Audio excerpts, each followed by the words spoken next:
additional marksman for the gold lane? Well, here's the thing. I'm not 100% sure about that because Panda has been known to be playing a lot of different marksmen prior to this. There has been arguments that yes, he could have been able to play jungle for himself if it wasn't for Gary, who took that spotlight. But still, it's going to be tough because what is left open? Even if you want to play something like Hayabusa, it's a rough match when you're against someone as safe as Claude. Battle Mirror Image, I'm out. Doesn't matter what you pick as long as I live. Oh, really, really good ban here. It's gonna start limiting themselves though. RRQ Akira, with the Leslie being taken out, we don't have the Wan, so what does that leave us? You have like Gears. Kupa. Oh, yeah, we saw that yesterday. Harris yesterday, if I'm not mistaken. Oh, that's a good point. Yeah. That never crossed my mind. Yes, Panda can actually play the Harith. I'm not sure at what level it is, and especially when you're at M4, it might not necessarily be enough. It's really up to his ego and confidence. I feel like more so the Harith was, when we saw that yesterday, it was just a good option to play around that opponent real-world manipulation, because then you're forcing that situation where usually it's a disadvantage in that box, right? The death box, but now with the Zaman Force, it worked out really well. And you might, if you did lean towards a mage gold lane, it might be a little bit too much magic damage, where then you see that really countered with the itemization from RRQ Akira here. You can see last couple bans, though, that came out was going to be the Kaja as well as the Atlas here, and right away the Cho is locked in for RRQ Akira. Very, very nicely done. All right, so with the armor shred coming in from Dyrok, I'm thinking maybe Irithel doesn't look too bad in this particular situation. Having a lot of movement speed really helps to cut your opponents like Cho, running away specifically from Claude, and particularly the Joy, which is rather frustrating because you want to slow her down, but you know, with her ultimate, she says, no, I'm going to keep running at you. So what do you think about the Irithel in lane with the Claude? I mean, we've seen the matchup happen tons of times. Claude usually has a bit of an advantage once he hits level 2, but prior to that level 1, it's all about that first initial trade. So let's say gold lane, it pushes into Claude, no problem. I hit level 2, then it's smooth sailing. We're gonna see here the next two picks. It's actually gonna be Brody as well as the Hilda. Okay, I like the Hilda pickup, right? We've seen how much of a nuisance Hilda can be, but yesterday when we had that preview, it was also paired up with a Masha. So this time it's going to be a little bit of a nuisance, I feel like, for RRQ Akira, especially is this Joy going into the jungle, right? That's something that they have to keep in mind. But I do also like the Brody pick, because at least you can work with the space that he has and then just kind of fade away torn apart memory. But hold on, RRQ Akira going to lock in a Terizla. Learning from their brothers here. R7 brought it out themselves against the glue. Let's see how effective it is once more, this time on Takashi.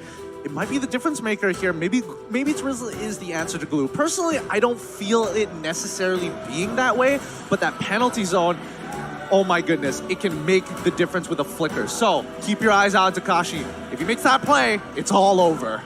Both compositions have been set in stone as we are moments away of entering the land of dawn. Are you team RRQ Akira from Brazil, or are you team HAQ from Malaysia? Man, I'll tell you what, both team compositions are actually pretty scary here, but I still want to see how this Terizla pick works. Is it going to be utilized very well alongside with everything else being thrown at them? Like you mentioned, Gideon, penalty zone is going to be a tough obstacle to work around here. So we're going to find out as we load up into the last match of the day. Group stages, day number 2 here between Team HAQ and RRQ Akira. How are you feeling here? I mean, this is the last Malaysian team today. Look, don't look at me like that. I'm shaking, okay? I'm already shaking right now. And I hope we don't see the proxies coming in from this Terizla, because you can expect the Hilda to immediately start to invade King. Oh, whoa! They brought the whole party. Already. Min, though, I mean, this is what we expect from a Hilda right early on. Gonna force King here to get whittled down a little bit. Does use that retribution, but should be just fine here. Hold on. Gusta Lagusta on the top side. Also, it was a lane swap. There's some flippy floppy here going on again. Oh boy, I'm imagining the entire world going like, man, Malaysians really know how to just cheese people out in these lane swaps. And yes, Brody should be able to bully Terizla relatively easy, but Terizla can just play safe, you know, clear the waves, nothing to do. But Gusta Lagusta, he needs a bit of help here, especially with the early game base stats of no way, okay, he did it. With the base stats of someone like Lou, it should be more than enough. Wow, okay, Gary's still gonna commit on this, or is he gonna back off? A lot of pressure here on King already in the jungle early on. But let's see how this all situates. If they stay in this lane, still though, 4 members here of Team HAQ on the top side. They grab the first blood. It's Gusta La Gusta that goes down. Can they find Luis as well? Min has to back off. He's quite low, but already first blood for Team HAQ. Beautiful, beautiful pressure from Team HAQ here. They know exactly the winning conditions for RRQ Akira, and that's going to weigh heavily on how Gusta La Gusta is able to farm. And in this early game, he's already been taken down once. They already have a lot of damage onto this tower in the top side, and they're going really crazily more onto this. They're getting hyper aggressive here. I think they're going to proxy this wave. They might even, honestly, if they wanted to, they could have broken the first turret and traded for the turtle, but instead, they're going to run down and focus on these neutral objectives. Oh, Takashi. Oh, Team HAQ making their way down to the turtle pit here. They're going to find the target, and Takashi falls here with the setup. Now it's Saijin here. King still going to be working on the turtle. The rest of the team coming to join the party. Can they grab it? It's King that gets the turtle with retribution. They're going to force the flicker out from Saigon. And just like that, it's 2-0 for Team HAQ with a nice little bit of a lead. Min's got to be careful here too, still making the pressure for King on this purple buff. RRQ Akira need to find a way to slow things down, right? Because right now they're playing exactly into the tempo that Team HAQ wants them to. And Min is so confident enough that he can go in 1v4 and he doesn't care. As long as he's able to deter the rotations from King, he's doing the perfect job. Yeah, I mean, he understands his only problem is, oh, if I'm too low and then I get CC'd, that's when he has a problem. So he's keeping a very close eye on Luis. The moment he moves, he can tell the rest of his team where they should expect the upcoming battle, which is on the top side of the map. Okay, they're going to focus on Man here. He takes a little bit of damage, should be able to heal back up, uses the rough waves as well. Gets out of dodge for now, but still into the jungle we go. It's Min continuing on at being a nuisance, but King's had enough. Can he get the kill? Here's going to be working on it. Lola there to help him out. Nobody goes down yet. Tell me, I mean, everybody can say, you know, EXP lane, it's so boring, and glue, he's not busted. Don't lie to my face. Don't you ever lie to my face. He is so unbalanced right now. Well, he's going 2 versus 1. Gets the way of the dragon just to disengage. But yeah, wouldn't you rather see this than the Esmeralda or Uranus matchup we always used to see before? Yeah, true. I mean, like, how many seasons did we see the Esme Dairoth or Esme Uranus? Hey, right? look, as the M series historian here, I'm tired of seeing Lunox Harith. You know, that was a very good amount of a long time. Same goes to Brock, but hey, you know, in this particular situation, at least Glue brings a bit of color. I mean, right now, RRQ Akira, they are trying to be aggressive as well, and that was kind of questionable, right? Because the last team fight that they actually wanted to go for, it wasn't Cho with level 4 yet, so he didn't have the CC that he wants, and now you can see once again how aggressive they're going, but here we go! Gary gonna get kicked into the wall. It's King that grabs the kill here. So a pickup for RRQ Akira, and Takashi grabbing another one as 2 fall. They're gonna look for a third. Man on the run here. 4 members of RRQ on the hunt, and Man can't escape that as Luis takes him down. That's what I was talking about, right? They need to know when their power spikes hit. They need to know that most of the members from their team require that level 4 to have an impact in the game, and that's exactly how they are going to be able to turn it around. They need to play patiently, look for the moments, and not force anything. Oh, just like that, another pickoff here from Luis, the right target. Min, though, gonna bob and weave the best he can. We've seen this before.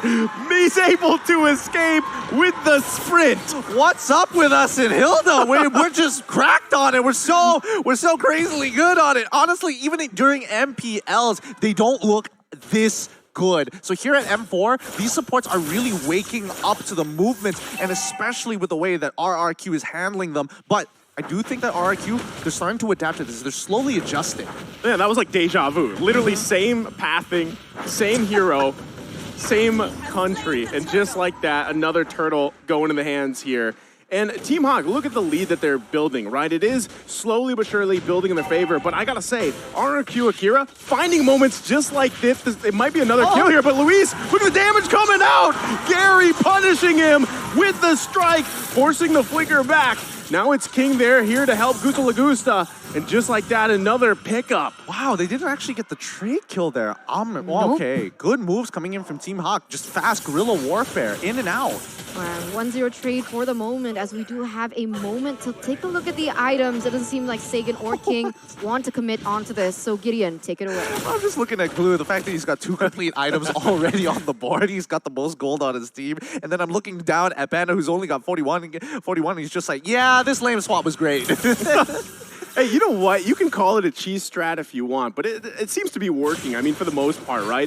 Now, how will that continue as the game goes on? Again, you have to look at the small lead that they built themselves up to this point, right? 7 minutes in, they can still work around that. But still, Luis doing an amazing job trying to find any kind of pickup he can with the way of the dragon. So he's got to kind of get past this mid-man combo. King now trying to poke away here. Look at the ultimate also that Sagan has. Already forcing the rough waves. That's big. Conceal play going to be committed here.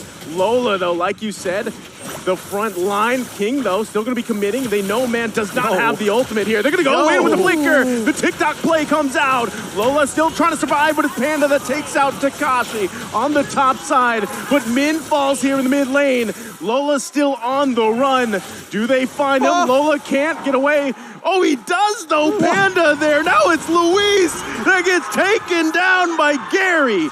Huge back play from Team HAQ. 2-for-1 trade here for RRQ Akira, and it seems like they're going to look for more. But they do have the man advantage now to be able to go and center their focus and the neutral objective, which is that turtle.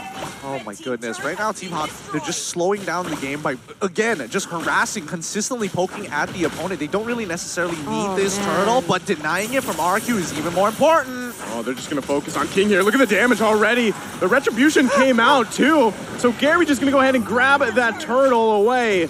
And just like that, Team HAQ furthering this objective lead now. Focusing also in the mid lane. Might be looking to get the tier 2. Can RRQ hold on to it? So far, they do.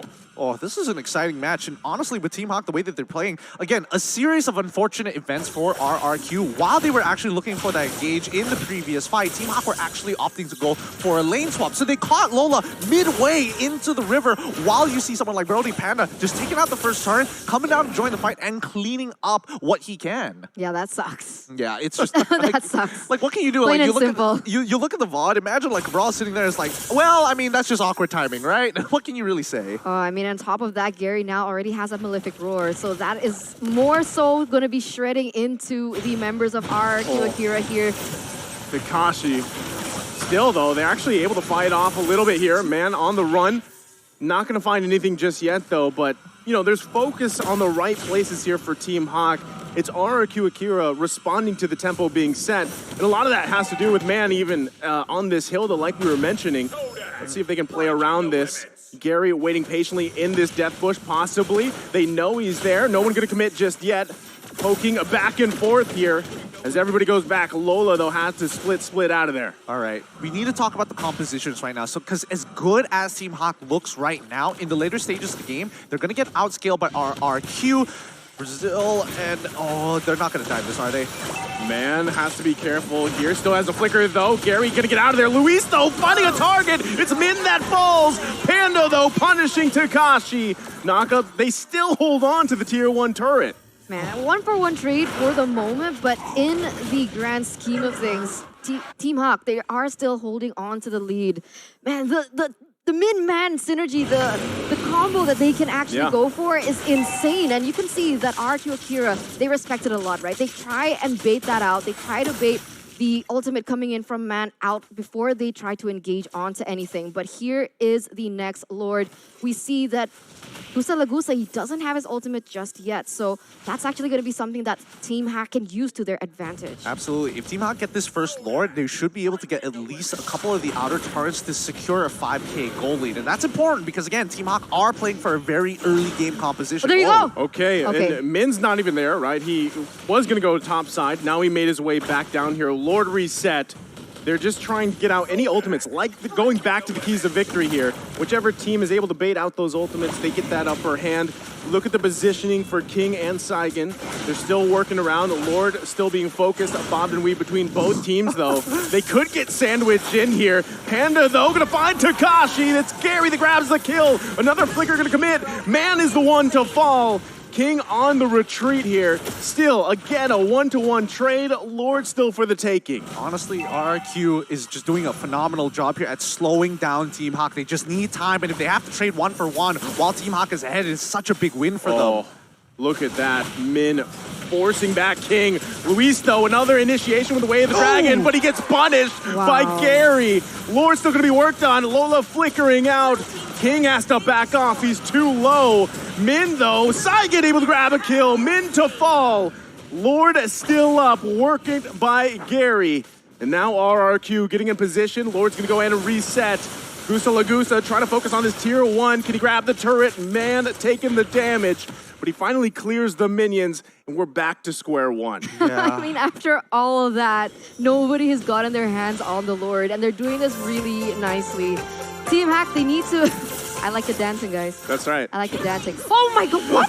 He was trying to did take it! it out. He did it! Panda didn't like it because they initiated the mid lane. Gary's going to be in trouble. And also on the top side, it's Man That Falls. RRQ Akira. Hear them loud because they take them down. And now the focus in the mid lane. Tier 1's going to fall, and now the Lord for the taking. Now that's what I wanted to mention before everyone started dancing here on the caster desk, is the fact that Team HAQ, they need to respect the damage output coming in from Gusta Lagusta because he has already reached that item power spike. The Golden Staff is already there, already dealing a lot of damage, and when they clump up 5v5, they might have a better odd at struggling. And now you can see that they've already acquired the Lord, and RRQ Brazil instantly going to be able to take away that early lead that Team HAQ initially had for themselves. Yep, we're gonna see the replay in a little bit, but after this, RRQ Akira are gonna start snowballing out of control. The scaling is really starting to make a difference here, and with a lot of the engagements happening in towards this mid game to stall it out until that item power spike,